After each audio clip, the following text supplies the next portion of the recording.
कैसे हैं दोस्तों। वैसे तो हम एवेंजर्स सीक्रेट वॉर्स और एवेंजर्स डूमसडे के नशे में पड़े हुए थे कि अचानक मार्वल वालों ने कहा भैया कहाँ गुम हो, लेकिन हम टस से मस्त न हुए थे। उन्होंने सबसे पहले स्पाइडरमैन का टीजर रिलीज किया, यानी एक तरह से उसके सूट का टीजर रिलीज किया, और फिर उसके बाद स्पाइडरमैन को ही सबके सामने आना पड़ा कि भैया अब शूटिंग शुरू हो रही है। हमने कच्चे बनियान कस लिए और अब आपकी बारी है कच्चे बनियान कसने की। मुझे लगता है कि इस बार टॉम हॉलैंड के स्पाइडरमैन के साथ जस्टिस हो रहा है, जो इससे पहले नहीं हो रहा था। पहले इसे वीएफएक्स और सीजीआई का सहारा दिया जा रहा था, लेकिन अब भाई वो रियल में लड़ेगा सबसे, जो बहुत ही अच्छी बात है। और मुझे बहुत ही अच्छा लगा कि ये एक तरह से इसको अब फ्री हैंड दे रहे हैं कि भैया अब चल अब लड़ भैया आके। काफी ज्यादा बिहाइंड द सीन्स लीक सामने आ रहे हैं, जिस पर भैया मार्वल वाले भी कान नहीं धर रहे। मार्वल वाले कह रहे हैं जो करना है करो, बस हम तैयार हैं ये सब परोसने के लिए। डेट तो हम सब ने ही करना है ना, तो भैया इसकी क्या जरूरत है, जितना मर्जी लीक करना है करो। जब मार्वल वाले खुद ही छूट दे रहे थे तो भैया ये कैसे पीछे रह सकते, जिन्होंने भर भर के लीक सामने लाए। बाय द वे यहाँ टॉम हॉलैंड का स्पाइडरमैन काफी ज्यादा मेच्योर करके दिखाया जाएगा, क्योंकि अब उसके एक्शंस की रिस्पॉन्सिबिलिटी कोई लेने नहीं आने वाला, क्योंकि वो पहले ही जान चुका है कि उसके इमेच्योर बिहेवियर ने कितने लोगों की जानें ली हैं और कितनों के लगा डाले। यहाँ तक कि उसके इमेच्योर बिहेवियर ने उससे भी इतना कुछ छीन लिया है कि अब खुद ही मेच्योर होना पड़ रहा है उसको। ये तो हमें नो वे होम के लास्ट में ही दिखा दिया गया था कि स्पाइडरमैन के पास अब ऐसा कोई नहीं है जिसके साथ वो रह सके, जिसके कंधे पर सर रख के वो सो सके। आंट में जो कि मर चुकी हैं और उसके दोस्त जो उससे भूल चुके हैं। दुनिया जो एक पागल एंकर की वजह से उससे अपना दुश्मन समझती है, और इस सब के चक्कर में अपना टॉम हॉलैंड का स्पाइडरमैन सर्वाइव करेगा। तो कह सकते हो कि टॉम हॉलैंड का स्पाइडरमैन अगली मूवी के अंदर काफी ज्यादा डिप्रेस्ड होने वाला है, क्योंकि अब उसके पास कोई भी नहीं है जिसके पास वो जाकर रोना रो सके, जिसको वो ये बता सके कि हाँ आज मैं कहीं से मार खा के आया हूँ, मुझे जरूरत है तुम्हारी मरहम पट्टी की, या फिर मुझे तुम्हारे इमोशनल सपोर्ट की जरूरत है। बल्कि वो अकेला है और अब उसी अकेलेपन में उसे उन सब से लड़ना है जो उसके सामने खड़े हैं। ये अकेलापन भी इंसान को कहीं का नहीं छोड़ता। वैसे सही बात भी है कि जब इंसान जरूरत से ज्यादा अकेला होता है तो उस वक्त कुछ भी नहीं कर पाता। और इसी के साथ आपको ये बात भी पता होगी कि मूवी में मल्टीपल विलन्स का इंट्रोड्यूस होना तय है। और में मार्वल हमें पहले ही खबरदार कर चुका है कि हम ये वाले लेके आने वाले हैं विलन्स। एक तरफ अपना लौंडा विलन से लड़ेगा और दूसरी तरफ लड़ेगा अपने पनिशर चचा से। वैसे इसके साथ 1-to-1 फाइट देखने का हमारा भी बड़ा दिल है स्पाइडरमैन के साथ। भैया ये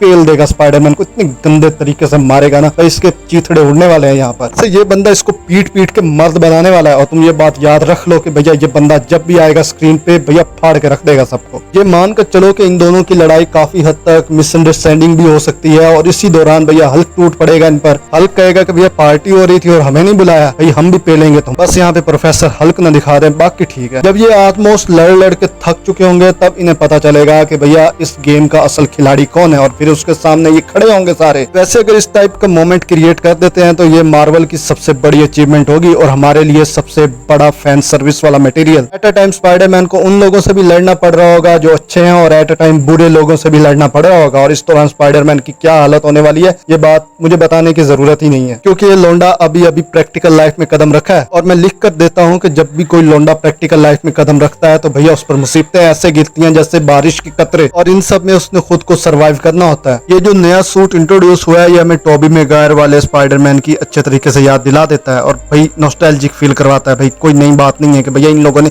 इस बात जस्टिस किया इस बंदे के साथ। इस बात देखने को मिलेगा कि भैया बंदा कितनी बार पिट के घर आता है और अपने सूट को सिलाई करता है बैठ के, और इसके साथ भैया अपनी वो प्रोफेशनल लाइफ को भी मैनेज करता दिखाई देगा, जहाँ पे भैया जाहिर बात है कि उसके सामने कौन खड़ा होगा, जे जोना जेमसन, जिसकी तुम्हें पता है कि भैया क्या ही हवस है स्पाइडरमैन के साथ। भैया बंदा भरा पड़ा है स्पाइडरमैन की हवस। स्पाइडरमैन पर बोल बोल के इस बंदे ने करोड़ों रुपए कमा लिए और अपना जेट भी खरीद लिया। कहा यह जा रहा है कि इसमें नेगेटिव का भी रोल होगा, मतलब एक तरह का वो भी एक कॉमिक कैरेक्टर है जो काफी ज्यादा पावरफुल है। वो रहता तो आम इंसानों के बीच है, लेकिन इसके बावजूद भाई इतनी लेवल की पावर्स रखता है कि भैया उसके सामने जाने से पहले बंदे की पतलून गीली हो जाए। खबरों की माने तो अभी तक कोई स्पेसिफिक विलन हमें भी नहीं बताया जा रहा कि कोई स्पेसिफिक विलन होगा जो बाकी सब विलन को यूनाइट करके स्पाइडरमैन पर टूटा हुआ होगा, तो एक के बाद एक विलन को भेज रहा होगा और कहेगा कि भैया जाओ स्पाइडरमैन की बजा कर लाओ। और इन सब में अपना लौंडा कैसे सर्वाइव करेगा उसके लिए आपको कमेंट सेक्शन में अपनी राय देनी चाहिए। इसी के साथ अगर वीडियो अच्छी लगी हो तो जैसा तुम जानते हो कि मैं क्या कहूंगा तो कर दो चुपचाप